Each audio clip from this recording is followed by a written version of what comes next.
Bonjour à tous et tous, Homo Micro est dans la place. Ce jeudi, on participe au quart d'heure de lecture nationale avec Étienne et Annabelle pour lire 4 extraits de livres LGBTQI+. Alors, je vais vous lire King Kong Theory de Virginie Despentes. C'est un livre à l'écriture incisive qui a marqué l'histoire de l'écriture féministe moderne et qui a ouvert la voie à de nombreuses autrices. On y va ? C'est parti. J'écris de chez les moches, pour les moches.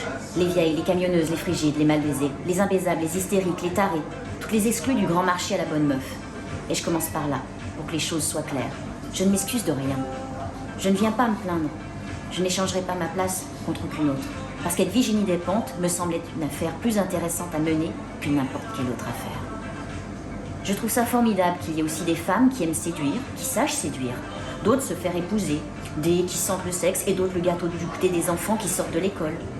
Formidable qu'il y ait des très douces, d'autres épanouies dans leur féminité, qu'il y en ait de jeunes, très belles, d'autres coquettes et rayonnantes. Franchement, je suis bien contente pour toutes celles à qui les choses telles qu'elles sont conviennent. C'est dit sans la moindre ironie. Il se trouve simplement que je ne fais pas partie de celle-là. Bien sûr, je n'écrirais pas ce que j'écris si j'étais belle, belle à changer l'attitude de tous les hommes que je croise. C'est en tant que prolote de la féminité que je parle, que j'ai parlé hier et que je recommence aujourd'hui. Quand j'étais au Rémy, je ne ressentais aucune honte d'être une exclue, juste de la colère. C'est la même en tant que femme. Je ne ressens pas la moindre honte de ne pas être une super bonne meuf. En revanche, je suis verte de rage quand, en tant que fille qui intéresse peu les hommes, on cherche sans cesse à me faire savoir que je ne devrais même pas être là. On a toujours existé, même s'il n'était pas question de nous dans les romans d'hommes, qui n'imaginent que des femmes avec qui ils voudraient coucher. On a toujours existé, on n'a jamais parlé. Même aujourd'hui que les femmes publient beaucoup de romans, on rencontre rarement de personnages féminins au physique ingrat ou médiocre, inaptes à aimer les hommes ou à s'en faire aimer. Au contraire, les héroïnes contemporaines aiment les hommes, les rencontrent facilement, couchent avec eux en 2 chapitres, elles jouissent en 4 lits et elles aiment tout le sexe. La figure de la loseuse de la féminité n'est plus que sympathique, elle m'est essentielle. Exactement comme la figure du loser social, économique ou politique. Je préfère ceux qui n'arrivent pas, pour la bonne et simple raison que je n'y arrive pas très bien moi-même. Et que dans l'ensemble, l'humour et l'inventivité se situent plutôt de notre côté. Quand on n'a pas ce qu'il faut pour se la péter, on est souvent plus créatif. Je suis plutôt King Kong que Kate Moss, comme fille. Je suis ce genre de femme qu'on n'épouse pas, avec qui on ne fait pas d'enfants. Je parle de ma place de femme, toujours trop tout ce qu'elle est. Trop agressive, trop bruyante, trop grosse, trop brutale, trop hirsute, toujours trop virile, me dit-on. Ce sont pourtant mes qualités viriles qui font de moi autre chose qu'un cas social parmi les autres. Tout ce que j'aime de ma vie, tout ce qui m'a sauvée, je le dois à ma virilité.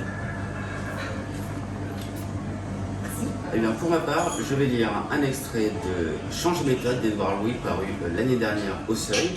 C'est l'histoire d'Édouard Louis qui raconte comment il est passé du petit gars du Nord au grand auteur qu'on connaît aujourd'hui.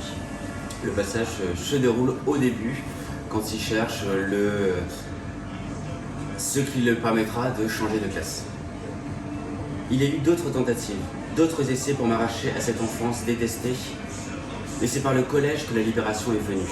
Ce petit bâtiment de briques rouges et de tôle d'acier où tu étais allé avant moi, le collège des Cygnes qui accueillait tous les enfants des familles de la région. Pas tous, les plus riches allaient dans des collèges privés à la ville. Au collège, j'essayais tout. Je m'inscrivais à tous les clubs et toutes les associations, un club d'échecs, un atelier de calligraphie, un club de bande dessinée, même si je détestais la bande dessinée. Je mettais toutes mes forces et tout mon temps dans ces associations pour ne pas être seul pendant la récréation et les pauses déjeuner. Mais je le faisais aussi et surtout à cause de ce sentiment vague qu'à l'intérieur d'un de ces ateliers, je pourrais trouver une vocation, me découvrir un talent qui m'aurait permis de partir, de vivre une autre vie, de devenir riche et puissant, et donc de réussir ma vengeance. C'est par le théâtre que je me suis enfui, tu le sais. Tu as tout de suite senti que le théâtre allait nous séparer. Quand je rentrais des répétitions, tu t'énervais. Tu peux pas arrêter tes conneries de théâtre. Une des enseignantes de français du collège avait créé un club, une fois par semaine en fin d'après-midi. Pour la première séance, je suis arrivé avant tous les autres dans la salle grise, ovale, à côté de la bibliothèque. Cette femme, haute de 13, nous a fait jouer des petites scènes qu'elle avait écrites elle-même, et la surprise a éclaté là, dans cet endroit, devant elle. La vérité, c'est que le théâtre a été étonnamment facile pour moi. Je crois que c'est parce que je savais jouer un rôle. J'avais appris à le faire malgré moi depuis ma naissance. J'avais joué des rôles pour essayer de cacher qui j'étais, pour me protéger. J'avais essayé depuis ma naissance de cacher mon désir pour les autres garçons. Je m'étais acharné à être plus masculin, à correspondre aux images les plus caricaturales de la masculinité, à prendre les noms des joueurs de football par cœur, aller boire des bières dans l'arrêt de bus du village le soir avec d'autres garçons, jusqu'au milieu de la nuit, prétendre m'intéresser aux filles. J'avais fait tout ça pour que les coups et les insultes cessent à l'école, pour atténuer le plus possible la présence de l'insulte dans ma vie. Depuis ma naissance, j'avais essayé de prétendre être quelqu'un que je n'étais pas, et à cause de tout ça, grâce à tout ça, le théâtre a été une évidence. Justement pas une vocation artistique, mais tout simplement la continuité de ma vie. Je suis allé sur la petite estrade, sous le tableau blanc, j'ai joué la scénette imprimée sur la feuille de papier que je tenais dans la main. Je n'avais pas peur, et j'ai vu les yeux des autres s'agrandir, leur surprise, leur admiration pendant que je parlais et que je jouais. Je ne m'étais jamais senti admiré avant. Quand j'ai fini, ils ont tous applaudi, ils ont crié « Bravo, bravo !» là, dans cette petite salle, et c'était comme si tout à coup le bruit des applaudissements recouvrait le bruit de toutes les insultes, toutes celles que j'avais entendues les années d'avant, ces insultes que j'avais apprises en même temps que j'avais appris à prononcer mon nom. L'enseignante a dit « Mais quel talent !» Et je sais que c'est une manière naïve de dire les choses, mais je dois le dire, parce que c'est ce que j'ai ressenti à ce moment-là, quand elle m'a félicité pour mon talent. Je me suis senti aimé, et j'ai compris que c'était peut-être par là que je pouvais fuir. Et donc toi, tu vas nous lire maintenant... Eh bien, je vais vous lire donc un deuxième livre, un extrait de livre. Donc c'est Playboy, c'est le premier roman de Constance Debré, c'est là où elle parle de son homosexualité, qu'elle n'a pas découverte mais qu'elle va exprimer à l'âge adulte. C'était il y a quelques temps, c'était en 2018 et c'est sorti aux éditions Stock. Allons-y.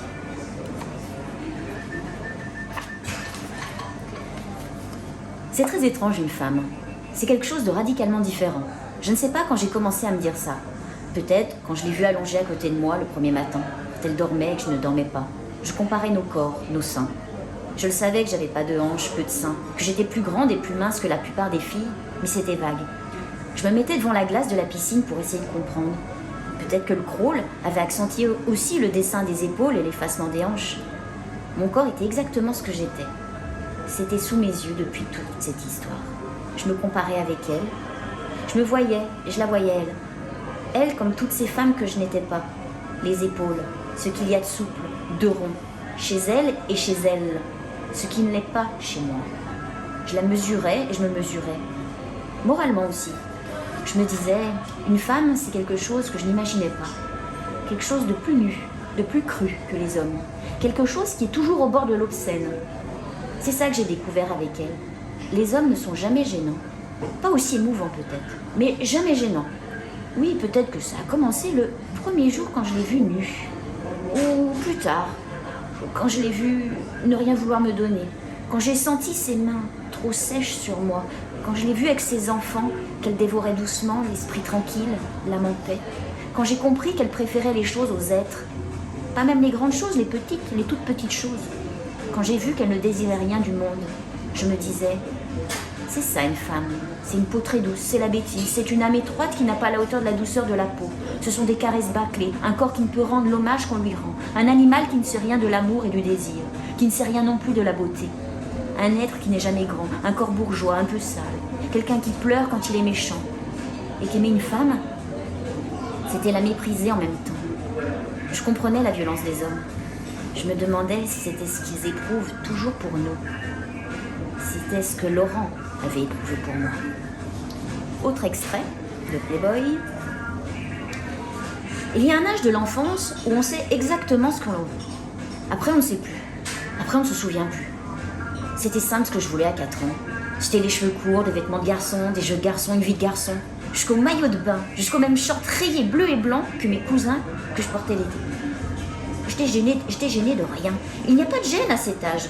Les autres enfants m'acceptaient comme ça. J'étais la fille qui jouait avec les garçons. J'étais avec eux, j'étais leur égal. C'était comme ça et tout le monde le savait. Personne n'aurait eu l'idée de m'offrir une Barbie pour mon anniversaire. On avait eu une discussion claire sur le sujet avec ma mère. On était en voiture, elle conduisait, vite, conduisait bien. Elle m'avait dit que ce n'était pas grave d'aimer les filles si on était une fille. Avec mon père, j'allais au puce chercher des vêtements militaires. C'est lui qui m'a appris à faire un nœud de cravate, qui m'a acheté des maquettes. C'est lui qui m'a fait lire Tintin et Philémon, Rimbaud ou Malaparte, plus tard. Qui m'a fait aimer les Stones, Johnny Cash ou Arlo Guthrie. À 4 ans, j'étais homosexuelle. Je le savais très bien et mes parents aussi. Après, c'est un peu passé. Aujourd'hui, ça revient. C'est aussi simple que ça. Je regarde à quoi ça ressemble une Gwyn.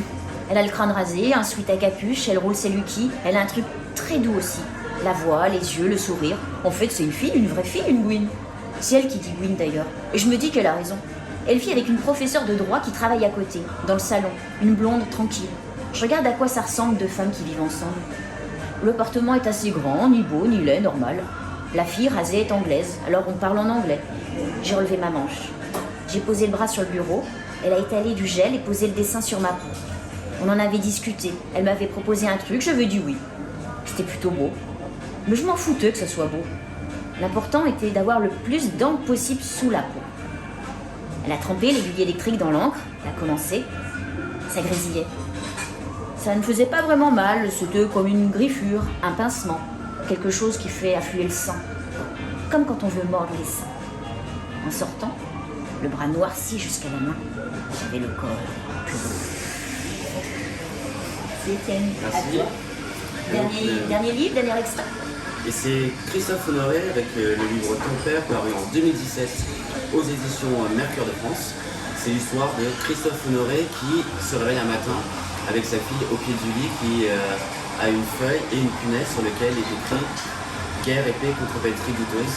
C'est le début pour lui d'une longue période d'introspection et d'angoisse parce qu'il se demande qu'est-ce que ça fait, pourquoi en 2010-2020 on en est encore à avoir des réactions homophobes vis-à-vis des hommes et surtout des parents dans ce cadre-là. L'extrait que je vais vous lire se situe dans un train alors que Christophe Honoré voyage vers New York et il lit un livre de Jean Epstein. Je commence à sauter des pages, lecture diagonale, montage, rêverie, théâtre de la mer qui regarde passer le train, puis je tombe sur ce passage.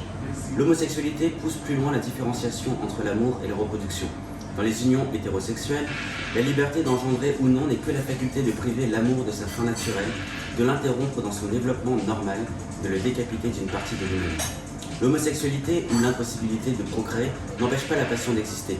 Elle fait paraître l'amour et la reproduction non plus comme deux parties séparables d'un même tout, mais deux phénomènes différents et distincts. Ai-je un jour pensé que ma vie se jouerait sans passion si je ne procréais pas? N'ai-je pas cédé à la pression sociale? Ne me suis-je pas soumis à une norme hétérosexuelle en fabriquant un enfant? N'ai-je pas, au fond, toujours douté de la fin naturelle d'une histoire d'amour homosexuel, de son développement normal, de son couronnement? Ne me suis-je pas toujours demandé ce que l'homosexualité avait en tête, si elle était guidée par une force qui dépasse le plaisir?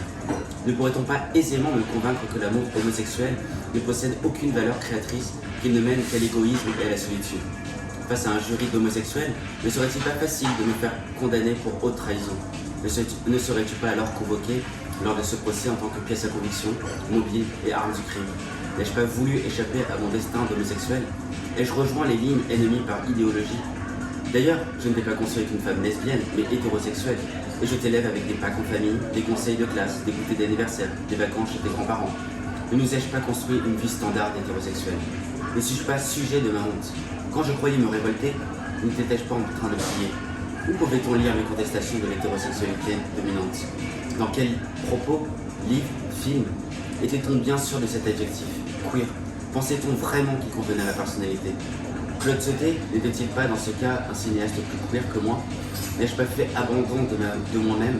N'ai-je pas provoqué ma chute? Depuis quand m'imaginais-je me défendre alors que j'acceptais, que je participais au mouvement qui avait décidé mon malheur? Celui qui m'avait voué au froid, n'avais-je pas ma place dans l'ordre qui décline, s'éteint, s'épuise dans l'époque sans espoir? Merci Étienne. Merci Annabelle pour ce quart d'heure de lecture. Que vous allez retrouver en replay sur les réseaux sociaux d'Homo Micro, c'est-à-dire Instagram, Twitter, Facebook et YouTube. Nouveauté. Et sinon, on se retrouve toujours tous les lundis dans Homo Micro. De 20h30 à 21h30, 106.3 FM ou en podcast sur toutes les meilleures plateformes, Deezer, Spotify, Apple Podcast. Et on en passe. Eh bien, merci beaucoup et bonne journée à vous. Merci, à bientôt. Hey! Oh non! Cette émission est maintenant terminée. Mais un conseil, retrouvez l'ensemble des podcasts d'Homo Micro, l'émission qui se prend au mot, sur toutes les bonnes plateformes de streaming.